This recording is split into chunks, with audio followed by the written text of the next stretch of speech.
In this video, I am going to solve the 2025 prelims paper exactly how I solved it in the exam halls.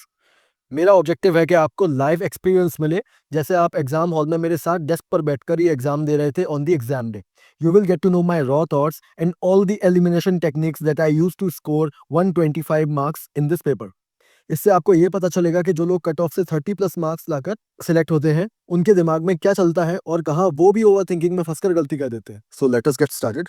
मुझे paper मिला और मेरी paper solving algorithm के according मुझे सबसे पहले पूरे पेपर को एक बार फर्स्ट से लास्ट क्वेश्चन तक देखना होता है ताकि मुझे पता चले कि कहीं कोई शॉकर तो नहीं है और किन टॉपिक्स पर क्वेश्चंस आए हैं. ठीक है, अब मैंने ये देखा फर्स्ट पेपर पे और मुझे ये दिखाई दिया बॉन्ड्स, हेज फंड्स वगैरह, अल्टरनेट इन्वेस्टमेंट फंड. ये क्वेश्चन देखकर मुझे इतनी हंसी आई, मैं बताऊंगा अभी बाद में जब पेपर सॉल्व करवाऊंगा क्या क्या चीज़ें मुझे देखने को मिली और क्या क्या चीज़ें मैं सोच कर गया था पहले से. अच्छा, और मुझे दिखाई गया कि ये वाले क्वेश्चंस आए हैं स्टेटमेंट 1 to 3, तो इस साल पेपर का शॉकर ये है. ऑल राइट, बाकी और तो मुझे सब कुछ नॉर्मल दिख रहा है. ओके, ठीक है. मैथिंग वाले क्वेश्चंस दिख रहे हैं, फिर वही स्टेटमेंट 1 to 3 वाले बहुत सारे क्वेश्चंस दिख रहे हैं स्टेटमेंट 1 to 3 में. स्टेटमेंट 1 to 3, स्टेटमेंट 1 to 3 यहाँ भी. अच्छा, तो लोग इसको देख के डरने वाले हैं. ये आर्टिकल 6, ये भी, ये इसको देखकर भी मुझे कॉन्फिडेंस आया कि अच्छा ये सब तो चीज़ें मैंने अपनी वीडियोस में पढ़ा रखी है. और क्या क्या है, यूएवीज पर क्वेश्चन है, कॉन्फिडेंस बूस्ट, ये तो हो ही जाएगा. मैं उड़ाना चिप, ये मैं बता चुका था अपनी वीडियोस में. तो ये मुझे क्वेश्चन देखने को मिल रहे थे और मुझे मतलब मेरा कॉन्फिडेंस बूस्ट हो रहा था कि अरे जो मैंने बताया था उसमें से भी क्वेश्चन आए हैं कई सारे. फिर मुझे बाद में पता चला कि बहुत सारे क्वेश्चन आए हैं क्योंकि मैंने पीवाईक्यू करवाए थे.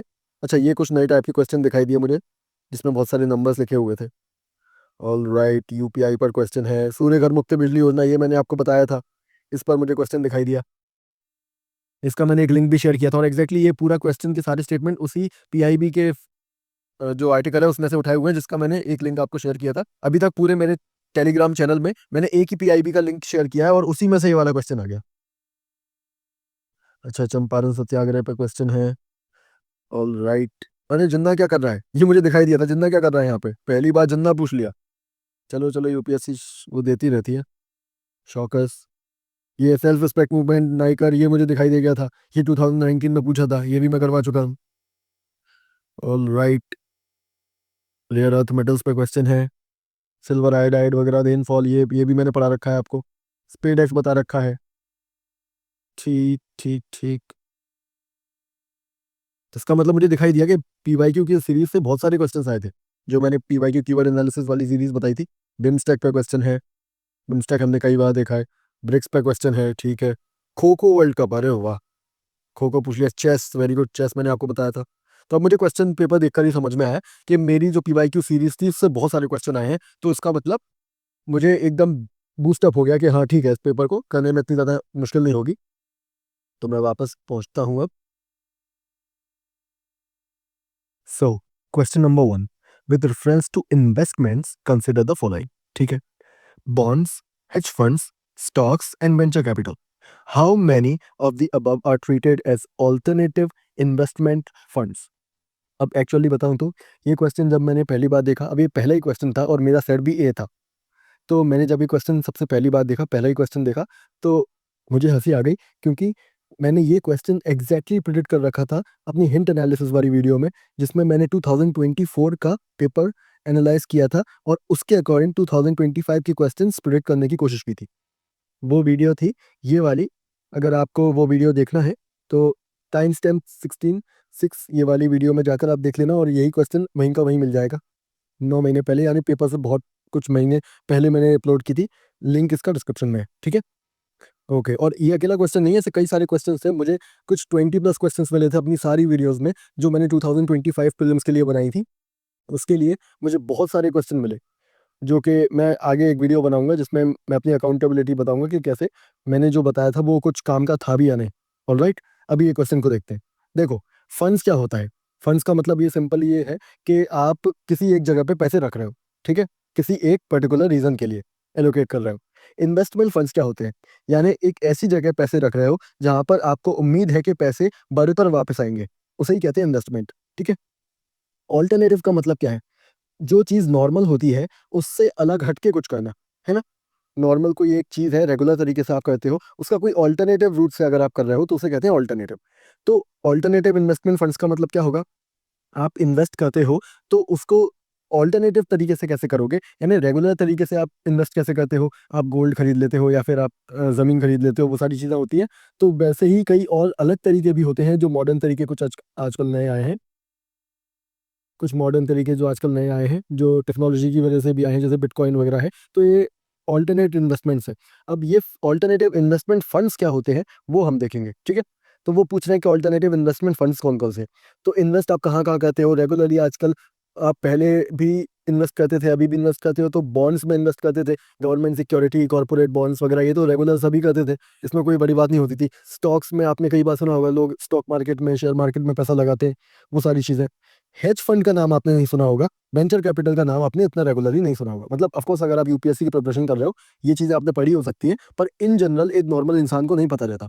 तो ये 2 हैं अल्टरनेटिव इन्वेस्टमेंट फंड्स, ऑलराइट?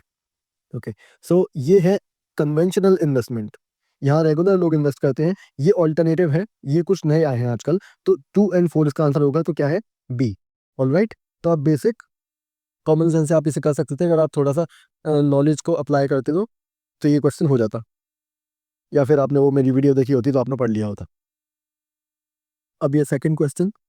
अब इस क्वेश्चन से आपको पता चलेगा कि जो लोग ज़्यादा स्कोर भी करते हैं वो भी आप लोगों में से ही होते हैं, और आप जैसे ओवरथिंकिंग करते हो वैसे वो भी करते हैं, और मैंने इस क्वेश्चन में आते हुए इस क्वेश्चन को गलत किया।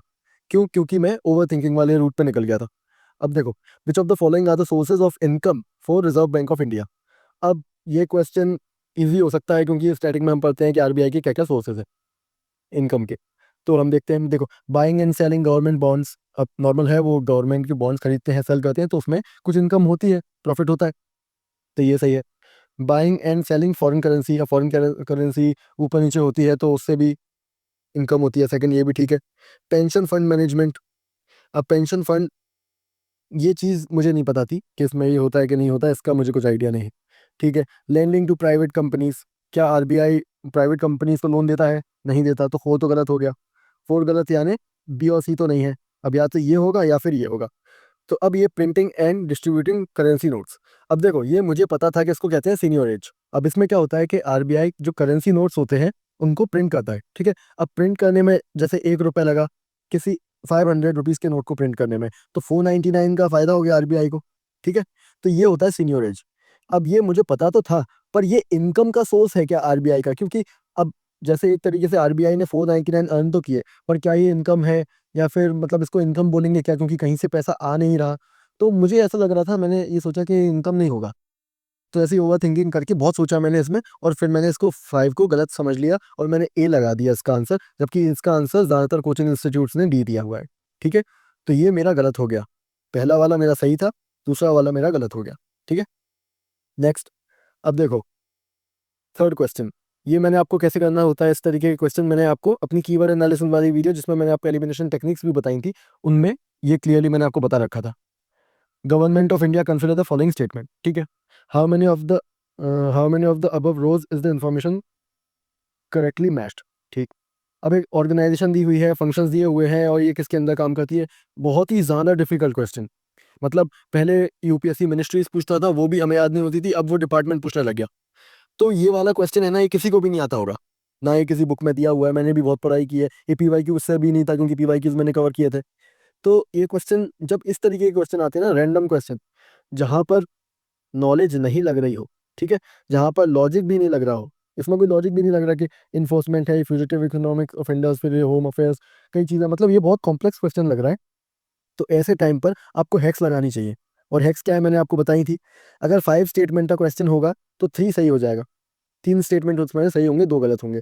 4 का है तो ज़्यादा चांसेस ये हैं कि 2 सही होंगे, 2 गलत होंगे। और 3 का है तो चांसेस होंगे कि 2 सही होंगे और 1 गलत होगा, ठीक है। अब ये देखो, यहाँ तो मुझे ये क्लिक कर गया। मैं आपको अपने थॉट्स बता रहा हूँ एग्जाम हॉल में, ठीक है। पर पहले वाले क्वेश्चन में जिसमें 5 स्टेटमेंट्स हैं, मुझे ये क्लिक नहीं किया कि एक मेरी ट्रिक है कि 5 में से 3 सही होता है ना? ये मुझे क्लिक नहीं किया। जबकि ज़्यादातर क्वेश्चंस में अगर 5 स्टेटमेंट है तो 3 स्टेटमेंट ही सही होंगे। ये पीवाईक्यूज़ के ट्रेंड में, मतलब मैंने आपको कीवर्ड एनालिसिस वाली वीडियोज़ में जब पीवाईक्यू सॉल्व करवाए, तब मैंने आपको कई बार बताया था ये। बार बार बार बार कि जब भी 5 था, 5 स्टेटमेंट वाला क्वेश्चन आता था उसका आंसर 3 ही होता था। तो फिर भी मैंने ए चूज किया जिसमें 2 सही थे, जबकि मुझे 3 वाला चूज करना चाहिए था, पर वो मुझे क्लिक नहीं किया। यही होता है एलिमिनेशन टेक्निक में, प्रॉब्लम्स क्या आती हैं, कई सारी जगह पर हमें क्लिक कर जाता है, जैसे मुझे ये थर्ड वाले क्वेश्चन में क्लिक किया वो हैक, और ये वाले क्वेश्चन में क्लिक नहीं किया।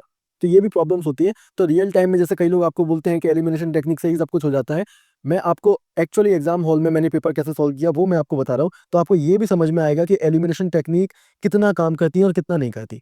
ठीक है, एक्चुअली बहुत ज़्यादा काम करती है, और पर ऐसे भी क्वेश्चन होते हैं जिसमें वो क्लिक नहीं करती।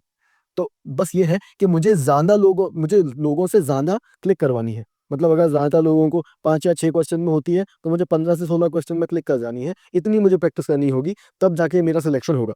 ठीक है ना? तो उसमें नहीं किया, इसमें हो गया। तो इसमें क्या है, इसमें 3 का 2 करके आ गया बस, अगर इस तरीके का क्वेश्चन है तो। मैंने यही ओनली 2 कर दिया, और यही सही आंसर है इसका।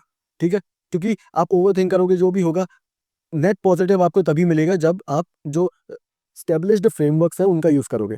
ठीक है, हो सकता है ये गलत हो जाता, हो सकता है कुछ और गलत हो जाते, पर इस टाइप के क्वेश्चन में सबसे ज्यादा यही अप्लाई होता हुआ दिख रहा है, तो हम रिस्क लेंगे। ठीक है ना? नहीं तो आप रिस्क नहीं लोगे तो फिर काम नहीं बनेगा। Okay, now question number 4।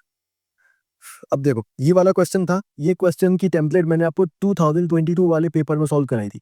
ये एग्जैक्टली उसी टेम्पलेट पे होगा, बस इसमें वही लॉजिक लगेगा। ठीक है, देखते हैं।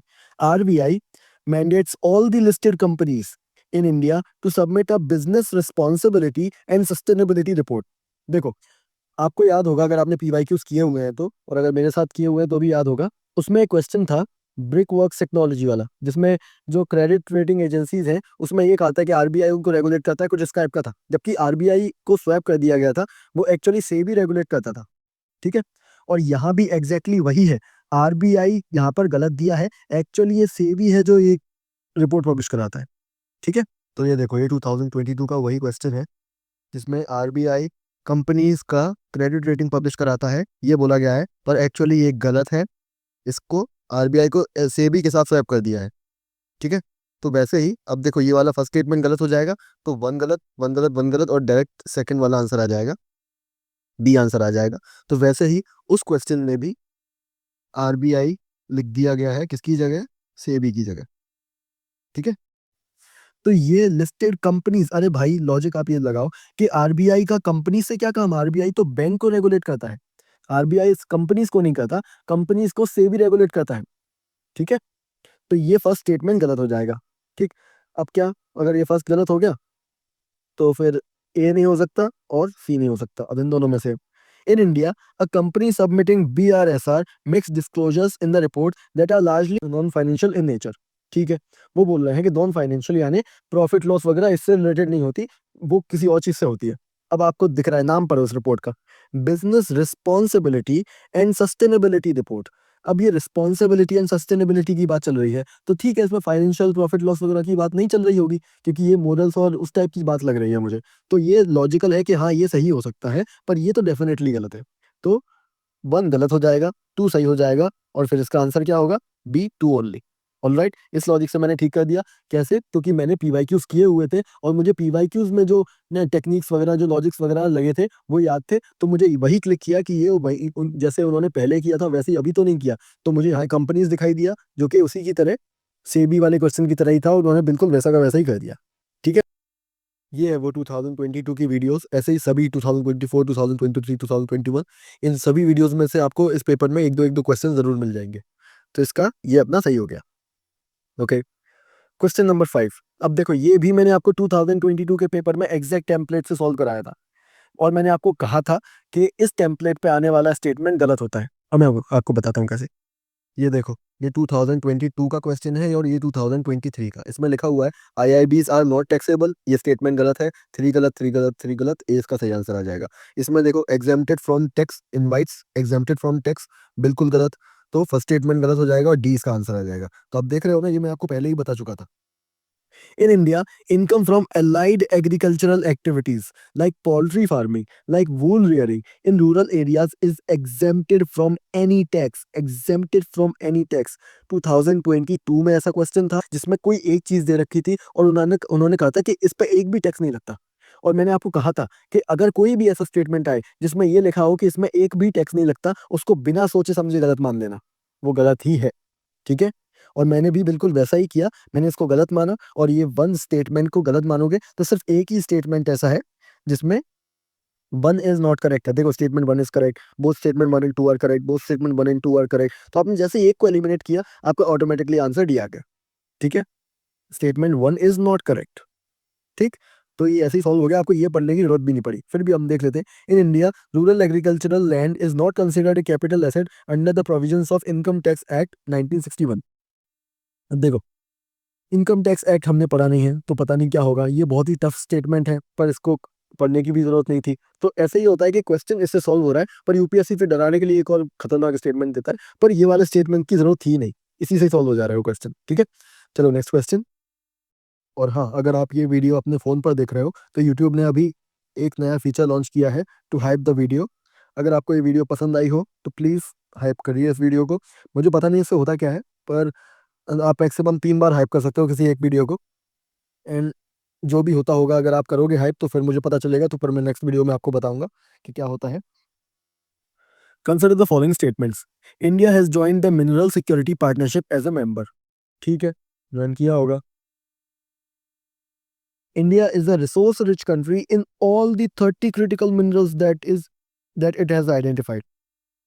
अरे भाई, सब कुछ तो चाइना से इंपोर्ट कर रहे हैं हम, सारे जो भी रेयर अर्थ मेटल्स हैं और जो जो भी चीज़ें हैं हमारे पास, 30 के 30 क्रिटिकल मिनरल्स में अगर हम रिसोर्स रिच होते तो हम सबको एक्सपोर्ट कर रहे होते ना, और हम तो बहुत अमीर हो गए होते। वही तो दिक्कत है कि ये देखो कितना एक्सट्रीम स्टेटमेंट है कि 30 के 30 क्रिटिकल मिनरल्स जो हमने डिसाइड किए, जो कि आजकल की टेक्नोलॉजी में बहुत ज़्यादा इंपॉर्टेंट है, जिसके लिए हम हेविली चाइना पे डिपेंडेंट है, जिसके लिए पूरी दुनिया चाइना पे डिपेंडेंट है, हम ये बोल रहे हैं कि हम उसमें रिसोर्स रिच है। ये स्टेटमेंट गलत हो जाएगा। बेसिक लॉजिक है, ठीक है?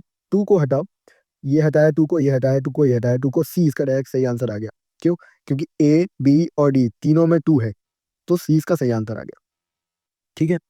अब ये parliament in 2023 has amended mines and minerals act in 1957 empowering the central government to exclusively option mining lease and composite license for certain critical minerals। ये मैंने आपको पढ़ा रखा है, MMDR एक्ट का जो इवोल्यूशन था वो पूरा, जो मेरी कीवर्ड एनालिसिस वाली सीरीज थी उसमें पीवाई की से डायरेक्ट उठकर आया है ये स्टेटमेंट। वो बात अलग है, आपको उसकी जरूरत नहीं पड़ेगी उस नॉलेज की, पर ये स्टेटमेंट, क्योंकि ये क्वेश्चन में बस टू को एलिमिनेट करो डायरेक्ट आंसर आ रहा है, पर ये स्टेटमेंट मैंने पूरा एग्जैक्टली पढ़ा रखा है वहां पर, ठीक है?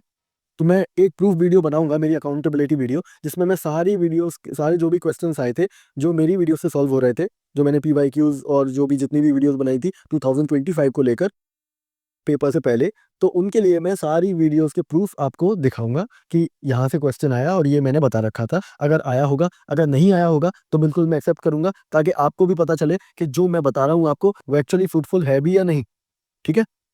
ओके, सही है, अपना सही हो गया। Question number 7। As regards returns from an investment in a company, generally, bondholders are considered to be relatively at lower risk than stockholders। अब देखो, जो स्टॉक होल्डर्स हैं, ठीक है, वो कौन है? कंपनी के शेयर होल्डर होते हैं, पार्टनर्स होते हैं। बॉन्ड होल्डर्स हैं, वो कौन होते हैं? जो जिन्होंने कंपनी को लोन दिया हुआ होता है। बॉन्ड होल्डर्स और स्टॉक होल्डर्स, उनमें कौन ज्यादा सेफ रहता है? लोअर रिस्क किसकी रहती है? तो ऑफकोर्स बॉन्ड होल्डर्स की रहती है, क्योंकि सबसे पहले जो ऑक्शन होता है, मतलब कंपनी जैसे डिफॉल्ट कर जाती है या कुछ भी गड़बड़ हो जाती है, तो जब ऑक्शन होता है उनके आइटम्स का, तो बॉन्ड होल्डर्स को पहले पैसे मिलते हैं। आप इसको इस तरीके से सोचो कि अगर आप 4 लोग हो और आपने एक कंपनी खोली, ठीक है ना, और आपने 4 लोगों ने कंपनी के लिए मुझसे पैसे लिए, ठीक है, मैंने आपको लोन दे दिया, मैंने आपको लोन दिया, और अगर आपकी कंपनी कर जाती है डिफॉल्ट, ठीक, तो क्या होगा? क्या आप जो भी उसमें से पैसा होगा वो आप लोग आपस में बांट लोगे, या फिर पहले मेरा लोन चुकाओगे? है ना? लोन के पैसे आपको भरने पड़ेंगे ना, नहीं तो मैं केस कर दूंगा। आप लोग तो पार्टनर्स हो, आप लोगों ने तो लॉस लिया है। अगर आपकी कंपनी आपने खोली, आपने रिस्क लिया, आपका रिस्क मटेरियलाइज नहीं हो पाया, तो इस वजह से आपने लॉस उठाया। अब उसकी वजह से मेरा थोड़ी नुकसान होगा, मैंने तो लोन दिया है, मुझे तो किसी भी स्थिति में लोन चाहिए वापस, अपना पैसा वापस चाहिए। तो इस वजह से bond holders generally lower risk पे होते हैं, ठीक है ना? और देखो इस स्टेटमेंट में आपको थोड़ा अगर लॉजिक से भी देखोगे, अगर एलिमिनेशन तरीके से भी देखोगे, तो जनरली, रिलेटिवली, बड़े ही मतलब एग्जामिनर बहुत फूक फूक कर कदम रख रहे हैं। वो ऐसा नहीं बोल रहा कि बिल्कुल होता ही है, कुछ भी कर लो पर यही होगा। तो इस तरीके के एक्सट्रीम स्टेटमेंट्स का यूज नहीं कर रहा एग्जामिनर, वो बहुत ही ज्यादा सॉफ्ट स्टेटमेंट्स का यूज कर रहा है। ये तभी होता है जब स्टेटमेंट सही होता है। ठीक है, तो ये सही हो जाएगा। फिर bond holders are lenders to a company whereas stock holders are its owners, इसकी बात हमने अभी कर ही ली है। बॉन्ड होल्डर्स लोन देते हैं तो वो लेंडर्स हैं। स्टॉक होल्डर्स कौन थे? वो चार दोस्त, वो ओनर हो गए। ठीक है, तो ये सही हो गया। फिर for repayment purpose bond holders are prioritised over stock holders by company. वही बात है, चार दोस्तों को पैसे बाद में मिलेंगे, पहले मैंने जो लोन दिया है मेरे पैसे मिलने चाहिए मुझे। ठीक है, तो जब भी ऑप्शन होगा तो मेरा पैसा पहले आएगा क्योंकि मैंने लोन दिया था। मुझे कुछ फर्क नहीं पड़ता कि आपकी कंपनी कैसा काम कर रही है, मुझे तो मेरा पैसा वापस चाहिए। तो ये भी स्टेटमेंट सही हो जाएगा क्योंकि मुझे प्रायोरिटी मिलेगी, बॉन्ड होल्डर यानी जिसने लोन दिया उसको प्रायोरिटी मिलेगी। ठीक है, तो सही तो तीनों है। अब देखो, both statement 2 and 3 are correct and both of them explain 1। Both statement 1 and 2 are correct and statement 1 explain statement 2। Only one of statement 2। अब देखो, दोनों ये वाला जो स्टेटमेंट है वो करेक्ट है। ठीक है, इसको एक्सप्लेन करने की बात चल रही है, तो इस क्वेश्चन में ये दोनों ही स्टेटमेंट सही है और ये दोनों ही इसको एक्सप्लेन कर रहे हैं। ठीक है, क्योंकि मैंने वो जो एग्जांपल दिया था उसमें तीनों ही स्टेटमेंट फिट बैठ गए थे। ठीक, तो ए इसका सही आंसर हो गया और यही सही आंसर है, यही मैंने लगाया था। ऑलराइट, अब नेक्स्ट क्वेश्चन पे चलते हैं। Consider the following statements. India accounts for a very large portion of all equity option contracts traded globally, thus exhibiting a great boom. होगा भाई, पता नहीं, हमने तो सुना भी या नहीं भी सुना, कुछ 100% आइडिया नहीं है। India's stock market has grown rapidly in the recent past, even overtaking Hong Kong's at some point of time. हाँ, इंडिया का स्टॉक मार्केट बढ़ा तो बहुत तेजी से है, पर हांगकांग को ओवरटेक किया कि नहीं ये बिल्कुल भी नहीं पता था मुझे। There is no regulatory body either to warn the small investors about the risks of options trading or to act on unregistered financial advisors in this regard. कोई रेगुलेटरी बॉडी नहीं है आपको, जो कई बार सेबी वगैरह से आपको टीवी में दिखाते हैं कि वो एक बहुत तेज नहीं बोलता कुछ भी कि mutual funds are subject to market risk और ऐसा कुछ, तो वो सेबी आपको वार्न कर रहा होता है। ठीक है, वो एक रेगुलेटरी बॉडी है जो अनरजिस्टर्ड फाइनेंशियल एडवाइजर्स के बारे में try telecom regulatory authority of India कई बार आपको बोलता है कि ऐसे फ्रॉड से बचे। तो ये कई सारी रेगुलेटरी बॉडीज हैं जो इस तरीके की एडवाइस देती है, तो ये स्टेटमेंट गलत हो जाएगा। ये कितना एक्सट्रीम स्टेटमेंट है कि एक भी बॉडी नहीं है जो कि इस तरीके का काम करती है। और आप ये भी देखो कि इस क्वेश्चन पेपर की आंसर की कब आती है? 1 साल बाद। अगर आंसर की आने से पहले अगर ऐसी कोई बॉडी बन गई तो इसलिए एग्जामिनर इस तरीके के क्वेश्चन में रिस्क नहीं लेता। ठीक है ना, तो स्टेटमेंट गलत हो जाएगा। 1 and 2 ए इसका सही आंसर हो गया। ठीक है, यही मैंने लगाया था और ये सही आंसर। ऑलराइट, अब क्वेश्चन नंबर 9। ये भी इजी क्वेश्चन है। Circular economy reduces the emissions of greenhouse gases. अब आपको पता है ग्रीन हाउस गैसेस क्या होता है। सर्कुलर सर्कुलर इकोनॉमी क्या है कि आप, इसका मतलब ये है कि आप रिसाइकल करके वही जो आइटम्स हैं उसको रीयूज करो। ठीक है, तो सर्कुलर इकोनॉमी एक अच्छी चीज़ है, पॉजिटिव चीज़ है। ग्रीन हाउस गैस एमिशंस एक नेगेटिव चीज़ है। एक पॉजिटिव चीज़ एक नेगेटिव चीज़ को रिड्यूस कर रही है, तो ये सही होना चाहिए क्योंकि यूपीएससी के पेपर में जनरली पॉजिटिव चीज़ अगर कुछ पॉजिटिव करती है तो वो सही होता है और पॉजिटिव चीज़ कुछ नेगेटिव काम कर रही होती है तो वो स्टेटमेंट गलत होता है।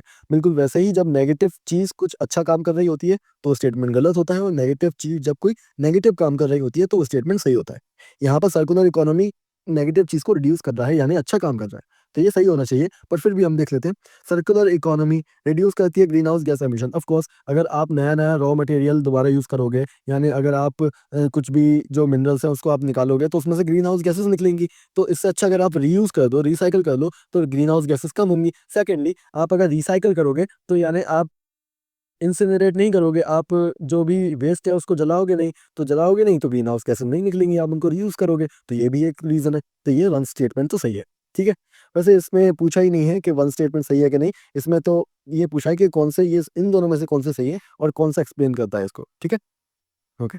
Circular economy reduces the use of raw materials as inputs. क्योंकि सर्कुलर इकोनॉमी रिड्यूस करती है और रीयूज़ करती है और रिसाइकिल करती है, तो इस वजह से जो नए रॉ मटेरियल्स वगैरह जो निकल के हम यूज़ करने वाले थे उसकी जगह हम पुरानी ही चीज़ें यूज़ कर लेते हैं, तो रॉ मटेरियल का यूज़ भी कम होता है। ठीक है ना, तो उसकी वजह से क्या होगा? बेनिफिट होगा। ऑलराइट, हमें जो भी हमारे मिनरल्स का एक्सप्लॉयटेशन होता है वो सब कम होगा। ठीक, तो ये रिड्यूस करता है, ये तो सही है। फिर circular economy reduces wastage in the production process. सही है ना, वेस्टेज कम होता है, आप जलाते नहीं हो, आप उसको रीयूज कर लेते हो, तो ये भी सही है। अब सही तो है ये। अब इनमें से स्टेटमेंट में क्वेश्चन क्या है? Both statement 2 and 3 are correct and both of them explain 1 and 2। हमने देखो ये तो देख लिया कि ये दोनों करेक्ट तो हैं, तो both statement 2 and 3 are correct, both statement 2 and 3 are correct, one only one correct, neither correct, यानी सी और डी तो हो नहीं सकता, ए और बी में से ही कोई सा होगा। ठीक है, तो both statement 2 and 3 are correct, both of them explain 1, या फिर only one of them explains 1। इसमें पहला क्या है statement, circular economy reduces the emissions of greenhouse gases. Circular जो इकोनॉमी है वो ग्रीन हाउस गैसेस कम करता है। तो अब रॉ मटेरियल अगर कम यूज करेंगे तो ग्रीन हाउस गैसेस कम लगेंगी, क्योंकि मैंने आपको बताया कि हम जब मिनरल्स वगैरह निकालते हैं तो ग्रीन हाउस गैसेस जो ट्रैप रहती हैं जमीन में वो ऊपर एस्केप कर जाती है। ठीक है, तो ये वाली चीज सही हो जाएगी, ये एक्सप्लेन करती है इसको। तो circular economy reduces wastage in the production process, ये भी है कि हम जब वेस्टेज यानी आप जलाओगे नहीं तो इसका मतलब ग्रीन हाउस गैसेस कम निकलेंगी। ठीक है, तो ये भी प्रिवेंट करती है। ठीक है, ये भी रिड्यूस करती है। तो ये दोनों ही एक्सप्लेन करते हैं, यानी इसका ए सही आंसर हो जाएगा। Statement 1 and 2 both are correct and both of them explain statement 1। ठीक है, तो इसका आंसर ए है, यही लगाया था अपन ने और यही सही हो गया। ठीक है, चलो question number 10, consider the following statements. Capital receipts create a liability और cause a reduction in the assets of the government. अब देखो कैपिटल रिसीट क्या होता है, कैपिटल का मतलब होता है वन टाइम। देखो दो टाइप के होते हैं, एक होता है कैपिटल और एक होता है रेवेन्यू। अगर आपने एक कार खरीदी तो उसको कहेंगे कैपिटल इन्वेस्टमेंट, ठीक है ना, कैपिटल एक्सपेंडिचर, क्योंकि आपने वन टाइम एक चीज ली, आप कार बार बार तो लोगे नहीं, तो आपने कैपिटल एक्सपेंडिचर किया। अब उसमें जब आप पेट्रोल डलवाते हो रोज रोज, उसे कहते हैं रेवेन्यू एक्सपेंडिचर। रेवेन्यू यानी रोज रोज वाला, बार बार जो करना पड़ता है, छोटा एक्सपेंडिचर होता है पर बार बार करना पड़ता होता है। वैसे ही अगर अगर आपने एक बार में पैसे कहीं से लिए तो उसे कहेंगे कैपिटल रिसीट। ठीक है, आपको पैसे मिले। अगर आप छोटे छोटे पैसे बार बार लेते हो तो उसे रेवेन्यू रिसीट कहते हैं। तो कैपिटल और जो रेवेन्यू है उसके बीच में डिफरेंस समझ में आ गया, एक्सपेंडिचर और रिसीट इसके बीच में डिफरेंस समझ में आ गया। मैं शॉर्ट में बता रहा हूँ पर मैंने अपनी वीडियोस में पहले बता चुका है, पूरा अच्छी तरीके से एक्सप्लेन कर दिया है, शायद 2022 का ही पेपर था वो भी। ठीक है, तो capital receipt create a liability. अच्छा देखो, गवर्नमेंट जब क्या करती है, कुछ अपनी कंपनी उसने सेल कर दी, जैसे एयर इंडिया सेल कर दिया, ठीक है, तो उसके एसेट जो होते हैं उसमें कमी आ जाती है, reduction in the asset of government. अब गवर्नमेंट के पास 10 कंपनी थी, अब 9 ही रह गई हैं क्योंकि एक उन्होंने सेल कर दिया, तो रिडक्शन इन दी एसेट। ठीक है, या फिर वो जब वो मार्केट से बहुत सारा पैसा उठा लेते हैं तो एक ही बार में बहुत ज्यादा पैसा उनके पास आ जाता है, यानी कैपिटल रिसीट उनके पास आता है, यानी रिसीट और बहुत सारा एक साथ आता है, इसलिए कैपिटल। तो एक साथ ही बहुत सारा पैसा आ जाता है, तो अपर ये है कि अब उनको वापस चुकाना भी है, तो लाइबिलिटी भी बन जाती है। अब वो लायबल है कि उनको ये पैसा रिटर्न करना है इंटरेस्ट के साथ। ठीक है, तो ये दोनों ही चीजें सही हैं, या तो लाइबिलिटी बनेगी या फिर एसेट में रिडक्शन होगा, तो ये सही है स्टेटमेंट। फिर borings and disinvestment are capital receipt. अब देखो वही चीज है, आप या तो पैसा बहुत सारा उठा लो यानी बोरो कर लो, ठीक है, या फिर अपनी कंपनी कोई एक गवर्नमेंट की कंपनी है वो आप सेल कर दो, जैसे एयर इंडिया, तो वो उसको कहते हैं डिसइन्वेस्टमेंट। आर कैपिटल रिसीट, बिल्कुल सही। आप ये दोनों ही काम करोगे तो बहुत सारा पैसा आपको मिलेगा, बोरिंग करोगे तो बहुत सारा पैसा लोन के रूप में आपको मिलेगा, पर वो बात अलग है, आपको ये वापस लौटाना पड़ेगा बाद में इंटरेस्ट के साथ। डिसइन्वेस्टमेंट करोगे तो आप कोई बहुत बड़ी चीज को सेल कर रहे हो, सेल करते हो तो आपको पैसा मिलता ही है, तो कैपिटल रिसीट होता ही है। कैपिटल यानी एक वन टाइम, और रिसीट का मतलब मिलना, रिसीव करना। ठीक है, तो 1 और 2 तो सही है। अब देखते हैं third, interest received on loans creates a liability on the government. अब देखो, गवर्नमेंट ने मुझे लोन दिया, ठीक है ना, मैंने गवर्नमेंट का बॉन्ड खरीद लिया, गवर्नमेंट ने मेरा बॉन्ड खरीद लिया, ऐसा कुछ कुछ भी वो हुआ सिस्टम जिसमें गवर्नमेंट ने मुझे लोन दिया। ठीक है, अब गवर्नमेंट को मैं इंटरेस्ट दूंगा, ठीक है, तो इंटरेस्ट जो गवर्नमेंट रिसीव कर रही है लोन्स पर, वो गवर्नमेंट पर लाइबिलिटी थोड़ी बनाएगा, वो तो उनके लिए एसेट है ना। लाइबिलिटी तो मेरे ऊपर है, लाइबिलिटी ऑफ द गवर्नमेंट नहीं, लाइबिलिटी हमेशा बोरोवर पे होती है। तो loans loans creates a liability of the government. Interest received, अगर गवर्नमेंट को इंटरेस्ट मिल रहा है, जिसको मिलता है इंटरेस्ट, वो एक्चुअली क्या होता है, उसने लोन दिया होता है, तो लाइबिलिटी नहीं वो एसेट होता है। ठीक है, तो ये थर्ड वाला गलत हो जाएगा, 1 एंड 2 सही है, ए इसका सही आंसर हो जाएगा। ठीक है, इस तरीके से ये कंसेप्चुअल क्वेश्चंस हैं जो कि हमने पिछली अपनी वीडियोस में डील कर रखा है इनसे।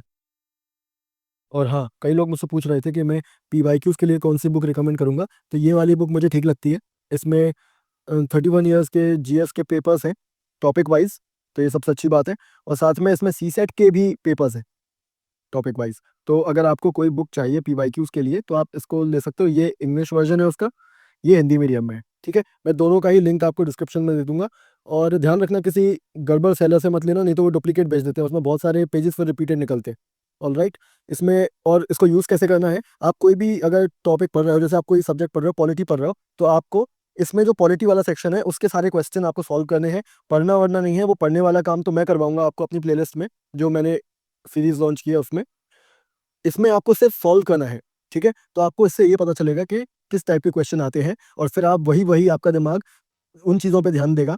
जैसे अगर कोई क्वेश्चन पार्लियामेंट पे ज़्यादा आ रहा है, तो आपके दिमाग में डिटेक्ट हो जाएगा कि पार्लियामेंट वाला टॉपिक ज़्यादा इंपॉर्टेंट है, तो आप फिर उस पे ज़्यादा ध्यान दोगे, और किस टाइप के क्वेश्चन आ रहे हैं वो भी आपको पता चल जाएगा। तो ये वाली बुक थोड़ा होना आपके लिए नेसेसरी है, और ये वाली बुक इसलिए भी क्योंकि इसमें 31 ईयर्स के पेपर्स है, which is like a lot. तो आपका कवरेज बहुत ज़्यादा हो जाएगा। चलो अब हिस्ट्री वाले क्वेश्चन हैं, ये ज़्यादा गलत होंगे, ठीक है। चलो, consider the following statements about Raja Ram Mohan Roy ji. Okay. He possessed great love and respect for the traditional philosophical systems of the East. होगा भैया, पता नहीं. He desired his countrymen to accept the rational and scientific approach and the principle of human dignity and social equality of all men and women. ये तो हमें पता है, इन्होंने सती बैन करवाई थी, तो रैशनल एंड साइंटिफिक अप्रोच बिल्कुल सही है, ह्यूमन डिग्निटी बिल्कुल सही है, सोशल इक्वालिटी बिल्कुल सही है, तो ये तो पक्का सही है। अब ये कई लोग क्या था कि बाद में एग्जाम से बाहर निकले तो वो लोग इसको गलत मार्क करके आए थे, क्योंकि उन्होंने बुक्स पढ़ी थी, बुक्स के नाम पढ़े थे, द परसेप्ट्स ऑफ जीसस वगैरह इस टाइप का, तो उन्हें लग रहा था कि ये तो कन्वर्ट हो गए थे। अरे एक्चुअली ये कन्वर्ट नहीं हुए थे, ये हिंदू रिलीजन को प्योरीफाई करने की कोशिश कर रहे थे। ये बहुत ज़्यादा ही अटैच थे हिंदू रिलीजन से, इसलिए वो कभी हिंदू रिलीजन को छोड़ नहीं पाए। पर वो ये थे कि उन्होंने जो वेस्टर्न बुक्स वगैरह थी वो पढ़ी, तो उनको उनके कुछ आइडियाज अच्छे लगे जो कि वो हिंदुइज्म में इनकॉर्पोरेट करना चाहते थे। तो actually he really possessed great love and respect for the traditional philosophical systems of the east, ठीक है। ये बिल्कुल सही है। अब देखो मैं आपको एक ट्रिक बताता हूँ। ये एक लेजेंड का नाम है, ठीक है, एक महान इंसान का नाम है। और आप ये लव एंड रिस्पेक्ट है ना, ये हमारे अंदर रहती है। ये आप ये नहीं बोल सकते कि इस इंसान के पास है, इस इंसान के पास नहीं है। ये सिर्फ आप गेस कर सकते हो। तो एग्जामिनर कभी भी एक लेजेंड को इस नेगेटिव लाइट में नहीं दिखा सकता कि इसको तो ईस्टर्न सिस्टम पसंद ही नहीं थे।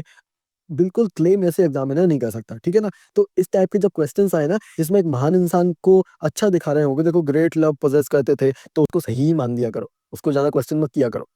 ये आपके उन्हीं डाउट्स के लिए यूपीएससी ने वो किया है, ये वाला क्वेश्चन दिया है, क्योंकि कई लोगों परसेप्ट्स ऑफ जीसस टाइप की वो किताबों के नाम सुनकर उनको लगेगा कि ये तो एंटी हिंदू थे। बिल्कुल नहीं थे एंटी हिंदू, ठीक है। ये दोनों ही सही है, सी इसका सही आंसर है।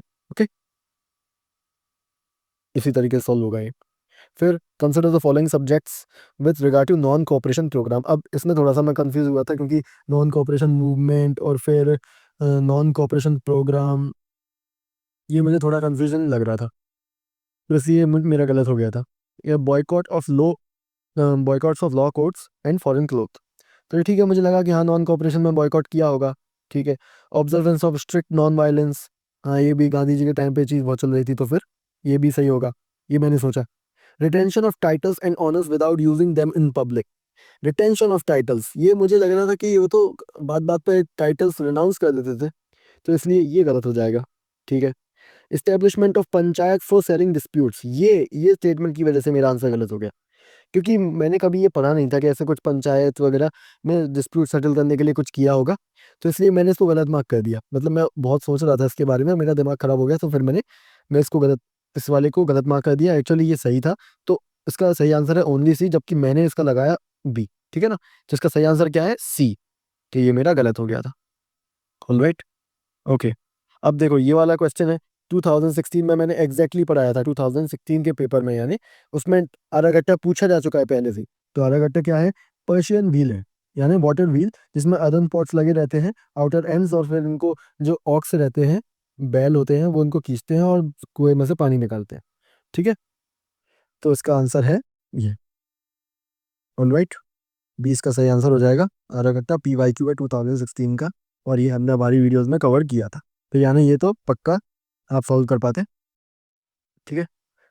अब ये next question, question number 14। Who among the following rulers in ancient India had assumed the title Mattavilasa Vichitrachitta and गुणभार।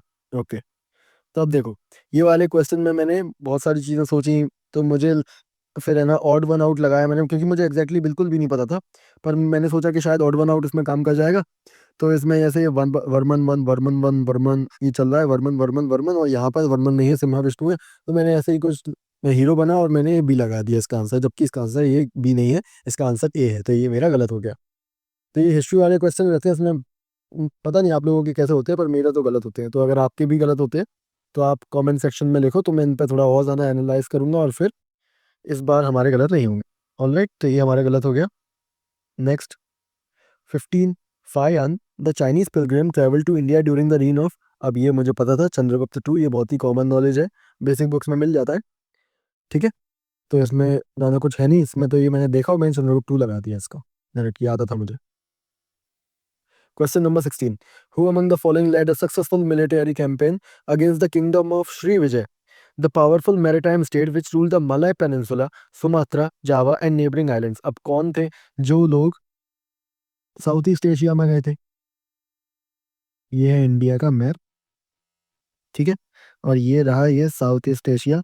अब कौन सा ये थे चोला एम्पायर, ये लोग गए थे इधर, ठीक है ना, यहाँ पे अटैक इन्होंने किया था, इन्होंने इस पूरे एरिया को अपने कंट्रोल में ले लिया था। तो कौन है? चोल एम्पायर, राजेंद्र चोल। ठीक है, क्वेश्चन नंबर 17। अब देखो ये वाला क्वेश्चन, ये क्वेश्चन बहुत ज़्यादा डिफिकल्ट था और मुझे ये नहीं आता था। मुझे इतना थोड़ा बहुत याद था कि ये एनसीईआरटी से आया है, जो नई वाली एनसीईआरटी से, पर फिर भी मुझे इनमें एक्चुअली मतलब मुझे याद नहीं रहा। तो फिर मैंने यही सोचा कि इतना ये सारी चीज़ें, ऊपर से ये असमा, कंबोज, अवंती, कोसर, ये महाजनपद थे, उसमें से कौन कौन सी रिवर्स निकलती हैं। तो मैंने सोचा कि अवंती, देखो अवंती है उज्जैन, तो उज्जैन में से महानदी तो बिल्कुल नहीं निकलती। ठीक है, उज्जैन ये उज्जैन में कौन सी, शिप्रा नदी, शिप्रा है जो रिवर जहाँ पर वो सिंगस्ट होता है, तो वो निकलती है। तो ये तो थ्री तो गलत हो जाएगा। फिर कौशल में से सरयू निकलती है, ये मुझे पता था, शायद कौशल में से सरयू निकलती है, आई एम नॉट श्योर, पर मुझे लग रहा था ऐसा कि अयोध्या में सरयू है, तो शायद कौशल, अयोध्या, ये सब पास में ही है। मतलब ऑफ कोर्स मुझे एग्जैक्टली याद नहीं था उस टाइम पर, मैं कंफ्यूज हो रहा था, मुझे एग्जैक्टली नॉलेज नहीं थी। तो मैंने सोचा कि हाँ ठीक है, शायद ये सही हो सकता है, ये तो डेफिनेटली गलत है। फिर कंबोज और विपास, ये मुझे नहीं पता थी इसकी लोकेशन, और अस्माक और गोदावरी, ये इसकी भी शायद लोकेशन नहीं पता थी। तो मैंने सोचा कि इनमें से एक सही, ये गलत है, तो इनमें से भी शायद एक सही गलत। वही मैंने टेक्निक लगाई कि चार अगर है तो उसमें दो सही होने की चांसेस ज़्यादा है, अगर क्वेश्चन बहुत ज़्यादा डिफिकल्ट है तो। ठीक है ना, और ऐसे पेयर बेस्ड क्वेश्चन में इस तरीके की टेक्निक लग जाती है। तो मैंने 4 का 2 कर दिया और इसका सही आंसर आ गया बी, और यही सही आंसर था इसका। ठीक है, all right. The first Gandharva Mahavidyalaya, a music training school, was set up in 1901 by Vishnu Digambar Paluskar ji. ठीक है, कहाँ पर किया था ये? अब देखो, इसका मुझे कोई भी आइडिया नहीं था, और मैक्सिमम लोगों का इसका कोई आइडिया नहीं था, पर तो मैं इसको वैसे एक्चुअली इसको मैं छोड़ के आगे निकल गया था। पर बाद में मुझे एक और क्वेश्चन मिला, देखो, ये वाला क्वेश्चन। इस क्वेश्चन में यहाँ पर जिन्ना लिखा हुआ है, ठीक है, और वो वाले क्वेश्चन में लाहौर लिखा हुआ था।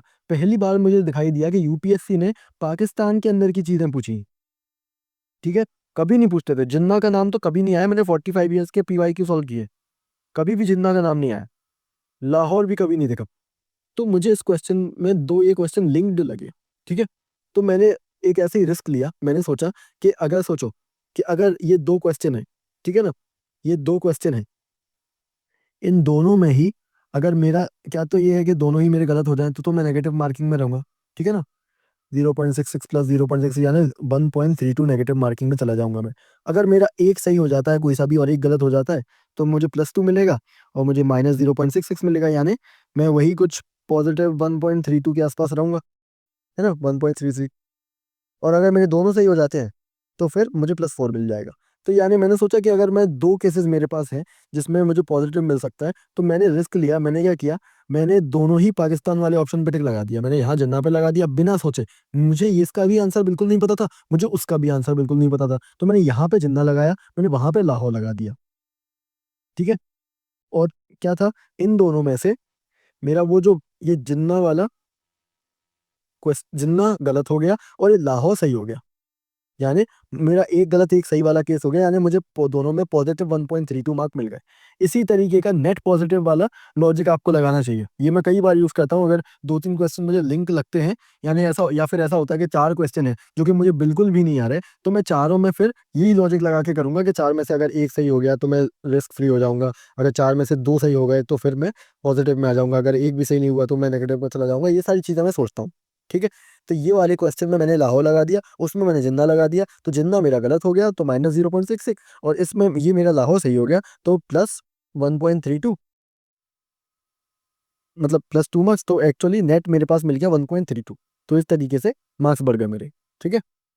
अगर मैं छोड़ता तो फिर छोड़ सकता था ऑफ कोर्स, पर मुझे, मेरा मन था कि इस बार मैं 100 के 100 क्वेश्चंस करूं। तो मतलब जब मैं क्वेश्चन पेपर सॉल्व कर रहा था तो मैंने जब देखा तो 97 कुछ क्वेश्चंस मुझसे सॉल्व हो गए थे आखिरी के, जब 7-8 मिनट बाकी रह गए थे तब तक। तो फिर मैंने सोचा चलो बाकी के 3 भी कर ही देते हैं, कितना नुकसान हो जाएगा। तो मैंने कर दिया, पता नहीं कितना नुकसान क्या था, पर ठीक था ना। बाकी के 3 क्वेश्चन में मुझे इतना नुकसान नहीं हुआ। ठीक है। तो ये वाला सही हो गया। मैंने डी लाहौर उस क्वेश्चन से लिंक करके लगाया, नहीं तो एक्चुअली मुझे इसका कोई आइडिया नहीं था। मुझे दिल्ली और उज्जैन तो नहीं लग रहा था, मुझे कंफ्यूजन था ग्वालियर में, क्योंकि ग्वालियर को कुछ वो म्यूजिक सिटी वगैरह वैसा कुछ अवार्ड मिला है, तो इसलिए मुझे लगा कि गांधर वही होते हैं। तो मुझे इन दोनों में कंफ्यूजन था, फिर मैंने ऐसे ही वो उसी टेक्निक का यूज करके लॉजिक लगा के मैंने रिस्क ले लिया। अब question number 19। Ashokan inscription suggests that Pradeshika, Rajuka, and Yukta were important officers at the village level, district level, provincial level and central level. कोई आइडिया नहीं है मुझे। पर देखो अब इसमें क्या था, ये मेरा गलत हो गया था। ठीक है। मैंने देखा कि यहाँ पे प्रदेश लिखा हुआ है, तो प्रोविंशियल होना चाहिए, यानी ये स्टेट की बात चल रही है, यहाँ पे भी स्टेट है, यहाँ पे भी स्टेट है। अब मुझे पता था कि ये हो सकता है मेरा गलत हो जाए, क्योंकि यूपीएससी इतना ऑब्वियस नहीं रखेगी। पर मुझे ये भी पता था कि अगर मान लो कि ये इतना ही ऑब्वियस होता, क्योंकि क्वेश्चन कई बार यूपीएससी बहुत ही ज़्यादा स्ट्रेट फॉरवर्ड बना देती है, इतना लॉजिक वो बहुत एक्सपेक्ट करते हैं आपसे। तो ये वाला, अगर ये प्रदेश की वजह से प्रोविंशियल सही होता तो मुझे बहुत रिग्रेट होता कि यार इतना सामने सामने आंसर रखा हुआ था और मैं फिर भी नहीं लगा पाया। तो मैंने फिर रिस्क लेके मैंने ये लगा दिया कि जो होगा सो देखा जाएगा, प्रोविंशियल लगा देते हैं। पर एक्चुअली प्रोविंशियल नहीं था, ये डिस्ट्रिक्ट था, तो मेरा ये गलत हो गया। तो सी इसका गलत है, इसका बी सही आंसर है। ठीक है। तो ये मेरा गलत हो गया, पर मुझे इसका कोई रिग्रेट नहीं है, क्योंकि मैंने रिस्क लिया।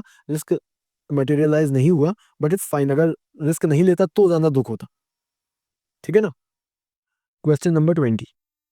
Consider the following statements in respect of the non cooperation movement.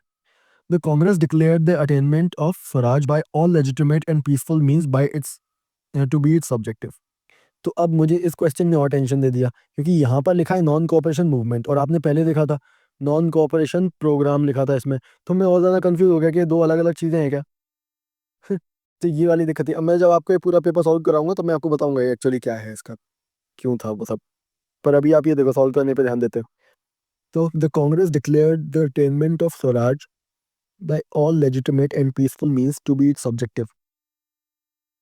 Swaraj किया था हमने पहले ही कुछ, ये पूर्ण स्वराज की बात तो चल नहीं रही।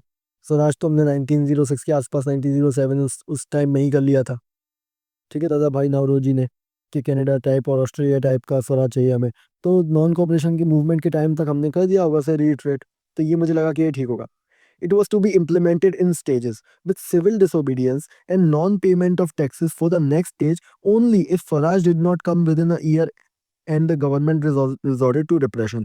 अब ये वाला क्वेश्चन, ये स्टेटमेंट इतना बड़ा था कि मेरे सर के ऊपर से निकल गया, और इसने दे दिया मुझे टेंशन। अब एक तो एग्जाम में प्रेशर वैसे ही होता है, ऊपर से इतने लंबे लंबे स्टेटमेंट, उसमें इतनी सारी चीजें कि it was to be implemented in stages, ये एक बात हो गई। फिर बाद में एक और क्या है, इम्प्लीमेंटेड इन स्टेजेस, ये एक पॉइंट हो गया। इसमें एक ही स्टेटमेंट में कितने पॉइंट लिख रखे हैं, विद सिविल ओबीडियंस, ये दूसरा point, and non payment of taxes for next stage, ये तीसरा point, only if swaraj did not come within a year, ये चौथा point, and the government is also to repression. ये एक पॉइंट में actually 5 statement लिखे हुए हैं। ठीक है। तो मैं वहां पर एक्चुअली मैसअप हो गया मेरा ब्रेन, और मैंने इसको मार्क कर दिया गलत।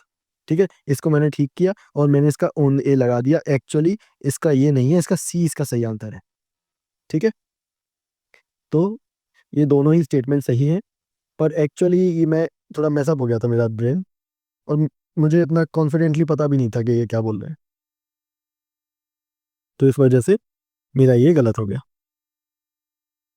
Now, if you would like to watch more such videos, then you can join the Elimination Technique membership plan on this channel, which is available at 199. यहाँ पर आपको 2023, 24, 25 के एग्जाम हॉल एक्सपीरियंस वाली वीडियोस का access मिल जाएगा, जिसमें मैंने अपनी सभी एलिमिनेशन टेक्निक्स बता रखी है, और इस वीडियो के आगे के पार्ट्स भी इसी सीरीज में मिलेंगे।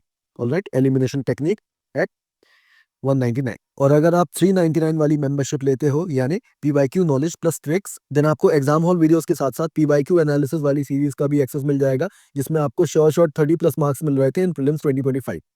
ओके, ये आगे भी बहुत इंपॉर्टेंट रहने वाली है। और ये वाली सीरीज तो आपके लिए PYQs का वन स्टॉप सॉल्यूशन है। मैंने पास्ट 10 ईयर्स के जितने भी क्वेश्चंस हैं, उन सभी में जो जो कॉन्सेप्ट्स हैं और जितने भी चीज़ें जो मैं बता सकता हूँ, वो सारी चीज़ें मैंने आपको बता रखी है। और साथ में हर पेपर में जो जो एलिमिनेशन टेक्निक हर क्वेश्चन में लगी है, वो सारी भी मैंने बता रखी है। तो किसी भी जगह और जाने की ज़रूरत नहीं है PYQs के लिए। ये वाली सीरीज वन स्टॉप सॉल्यूशन की तरह आप यूज़ कर सकते हो। और अब तो क्वेश्चंस भी बहुत सारे आ गए हैं, आप जाके देखोगे उनमें तो आपको कई सारे क्वेश्चन जो 2025 में आए थे वो मिलेंगे इसमें, बहुत सारे, मतलब शायद 20 के आसपास है। और मैं अपनी अकाउंटेबिलिटी वीडियो में भी डालूंगा उन सबको। और साथ में मैं सीरीज में अभी 2025 की वीडियो भी लेकर आऊंगा, जिसमें मैं 2025 को एनालाइज करूंगा पूरी तरीके से, सारी एलिमिनेशन टेक्निक के साथ साथ सारी कॉन्सेप्चुअल क्लैरिटी और सारी जो भी नॉलेज फैक्ट्स वगैरह जो भी होंगे उस क्वेश्चन से रिलेटेड, वो सारी चीज़ें मैं बताऊंगा। ठीक है, तो और भी वीडियोज़ आने वाली हैं सीरीज में, तो उसको सब्सक्राइब कर लो, इसको ज्वाइन कर लो। तो आपको ऐसे ज्वाइन करने के लिए क्या करना है, पहले आप चैनल के पेज पर जाएंगे और ज्वाइन बटन को क्लिक करेंगे। ठीक है, फिर उसके बाद आप जो भी प्लेलिस्ट आपको चाहिए, एलिमिनेशन टेक्निक्स और PYQ नॉलेज प्लस ट्रिक्स में जो भी चाहिए आपको, वो आपको सिलेक्ट करना है और फिर यहाँ पर ज्वाइन बटन क्लिक करके पेमेंट कर देना है। तो फिर आपको सारी वीडियोस का एक्सेस मिल जाएगा। तो अभी पार्ट 1 में इतना ही रखते हैं, मिलते हैं नेक्स्ट वीडियो में। Anakin Skywalker signing off, live long and prosper.